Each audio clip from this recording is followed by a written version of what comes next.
Amanah completed her BA honors in psychology, neuroscience, and behavior from McMaster University.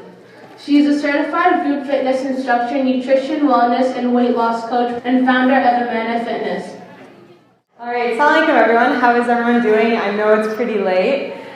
So we'll keep this short and sweet. I'm really excited to be here to discuss with you because this is such a unique conference, and as Muslim women we should really be grateful for this opportunity that mashallah the organizers have worked so hard to prepare a forum where we can discuss health, our Muslim female specific health. So I want to talk about foundational health, and we really need to reflect as Muslims why the Prophet, peace be upon him, said, "Verily your body has a right over you." So as Muslims we need to reflect upon whether we are truly honoring our bodies the way we have been asked to do so in our prophetic tradition. Because the truth is, as Muslims we inherit a strong tradition of physical strength.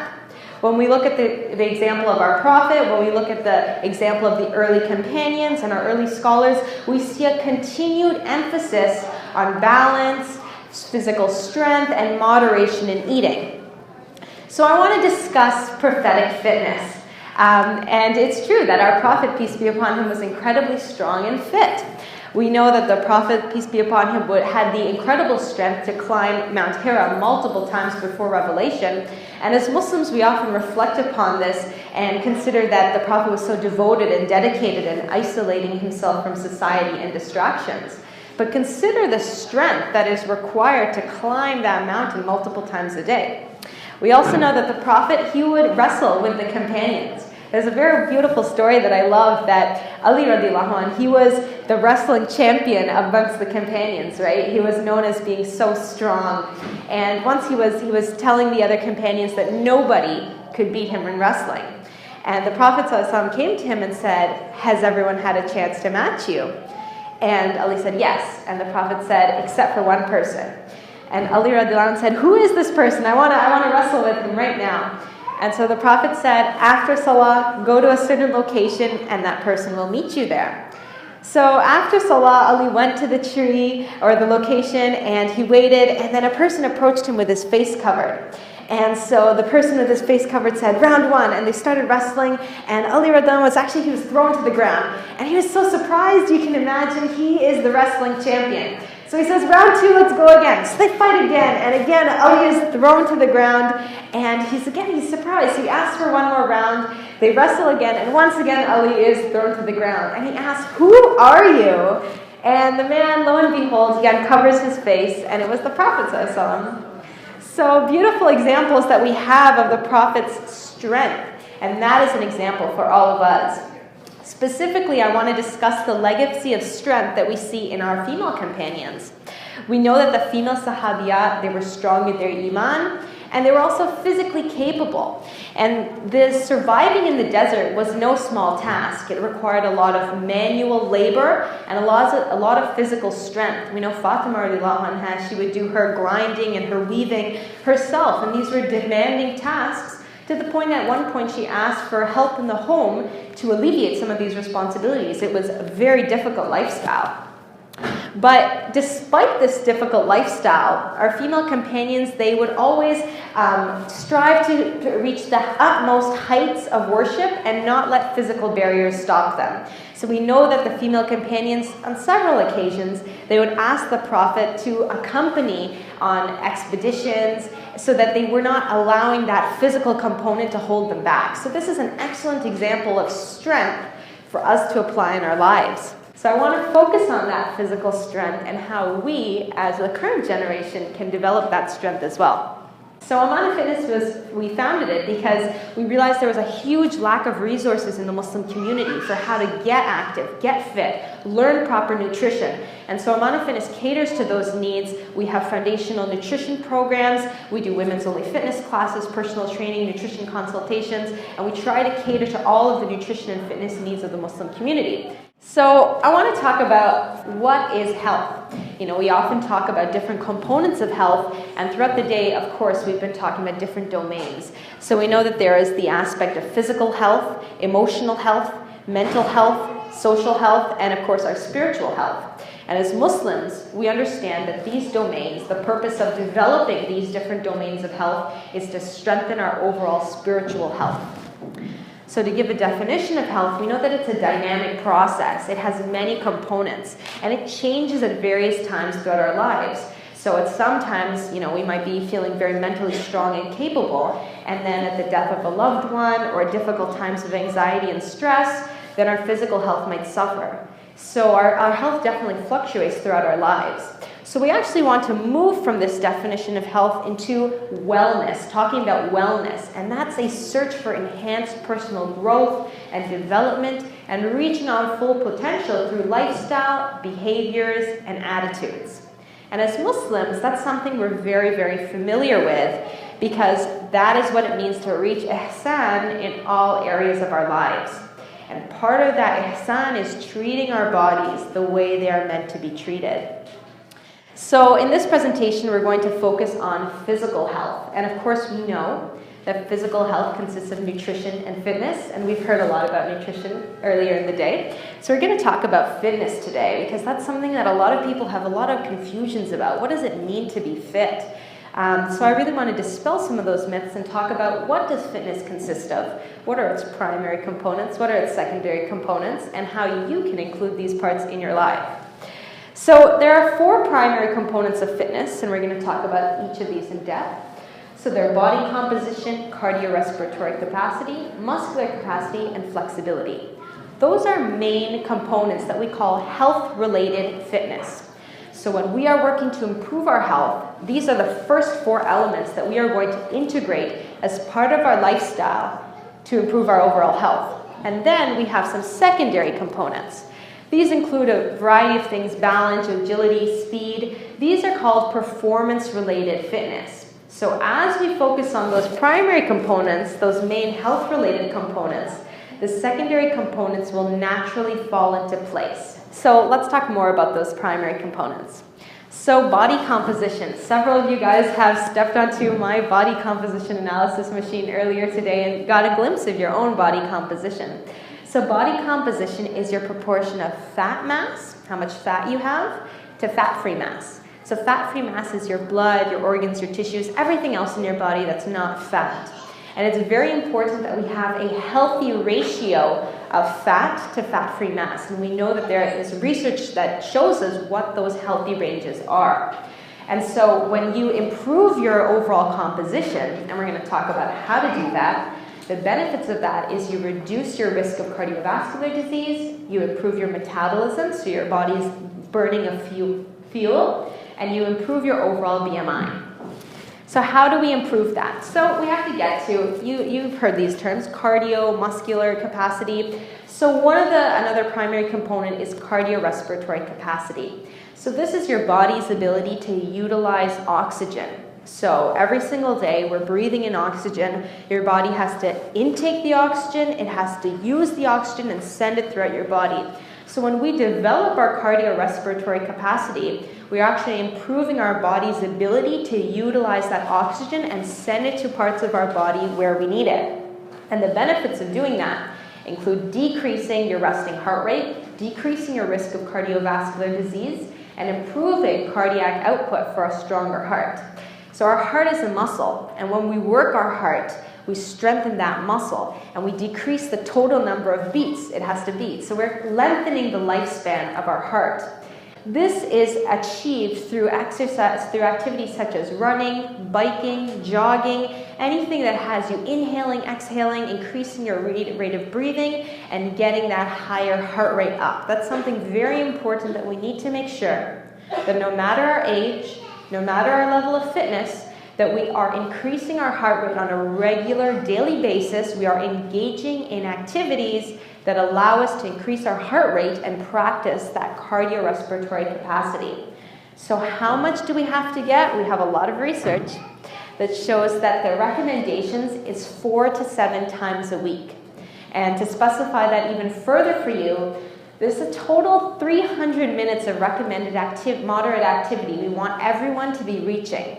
And that does seem like a lot, but it starts somewhere. It definitely starts somewhere. So I want everyone to, kind of look at their schedules and see how much exercise, how much activity are you getting as part of your daily routine and your weekly routine. And if you're not exercising on a daily basis, I need everyone to commit to just take 20 minutes out of your day to start including that time for cardio development. This is very, very key to improving the lifespan of your heart and maintaining cardiac strength. So that's that main component of fitness, but it is, in some cases, the only component that people focus on. People just do cardio, they run on the treadmill, and they don't devote time to developing their strength. So when we're talking about strength, we talk about our muscles. We talk about our muscular strength and endurance and our power. So your muscular strength is how much force you can exert, how much you can lift with one muscle, for example. Your muscular endurance is how long you can do that lifting, so how long can you sustain those repetitions. And your power is that speed of your repetition. So improving your muscular strength, endurance, and power increases your ability to perform daily activities. And it also improves your joint strength and your bone strength, and it decreases your risk of injury and improves your posture. So very, very important for all age levels to include some of this strengthening. So how many times do we want to be doing this? 2 to 4 times a week. So it's not a lot. And this takes the form of resistance exercises. A lot of people have access to bicycles, so you can use the bicycle not only for cardio, but also for strengthening. If you crank the resistance up very high on the bicycle and then pedal, you'll find it requires a lot of strength to move those pedals, and that's developing strength in your lower body that is very, very essential for maintaining functions throughout our lives. It's very sad when we go to our masjids, we see so many of our community members sitting in chairs during salat. And as Muslims and as capable, physically capable people, we have to ask ourselves, are we doing what we can to maintain our health to prevent us from landing in that situation where we lose that functionality? Because our bodies have been created in a way that if we do not use those muscle groups, we definitely lose them. So it doesn't matter what your age group is, you have to start now. And it's very simple. You just find a way to get that resistance, whether that's an elliptical machine, again set on high resistance. If you have a treadmill, you can turn the incline up all the way up, and it's as if you're walking up a hill. That's a lot of muscle being used to climb up that hill. So you can see that we're using these basic equipments that a lot of people just go and run on or go and bike on. We're just tweaking the settings to be able to use them for muscular development. That is very, very, very key, and especially for our older population, I really need everyone to commit to doing some resistance training in very basic form, but that is so important because as you get older, you naturally experience a loss of muscle. And so it's really important for us to prevent that loss of muscle, to be training those muscles, and hopefully, inshallah, in doing so, avoid situations in which you are in a wheelchair, you are losing functionality in your legs, losing forearm grip strength. We want to prevent all of that, and it starts today. So it really starts today, and so I need everyone to commit to, doing those exercises, getting some very simple strengthening in. If you even have a chair, you can step on and off the chair. So definitely need to include that muscular strength, and everybody, doesn't matter your age, needs to be doing that. Finally, flexibility. Flexibility, most people ignore it, but a flexible muscle is a stronger muscle. So flexibility is the range of movement and motion that a joint is capable of. And including flexibility, it requires time and practice. But the benefits of that decrease your risk of injury. Because when you have a flexible muscle, you are able to move it in a greater range of motion, so there's a lessened likelihood that you will injure that muscle. And also, we improve your range of motion and your posture. So this is, again, it's very simple. Everyone makes fitness so much more complicated than it needs to be. Improving your flexibility can be anything from before going to bed, doing some stretches, reaching towards your toes. Particularly, it's important, say that you do make that time commitment and get some time to do some strengthening and cardio. Right after you finish your exercise, you must do some flexibility training at that time, because your muscles, they're very warm at that time, and they're pliable and they're flexible. So when you reach down, you're able to reach farther, and your muscles are able to lengthen and get that additional flexibility training. So it's just some simple stretches we can do. You want to hold them when your muscles are warm for around 20 seconds or longer, because that's the time it takes your muscles to fully relax. So hold those positions right after your workout, and you'll reap the benefits of that flexibility in preventing further injury, inshallah. And so in terms of flexibility training, again, we want to be accomplishing that anywhere from 4 to 7 times a week. But it's very simple if you just pair it with your cardio training. Whenever you're done working out or having that time for yourself to exercise, you take out some time to do some flexibility training. Very, very important. So, for example, how you can kind of wrap this all together, and this is also the method that we teach in our fitness classes, is you combine them. So in my fitness classes, for example, we start with the warm-up and then we transition to your cardio. And again, our fitness classes, we don't use any equipment, it's body weight only. And so we're doing jumping jacks, we're doing different series of movements, burpees, a whole different kinds of plyometric activities to in a spot, in a very small amount of space, you can get an amazing cardio workout without any equipment at all. So let's be serious about getting that activity and not letting equipment or lack of equipment prevent us from doing that. So you get your heart rate up, whether that's through jumping or walking or skipping or jump rope. There's unlimited ways to get your heart rate up. Once we've done that and we've gotten warm, we've gotten breathing, we've done our cardio work, we've strengthened our heart.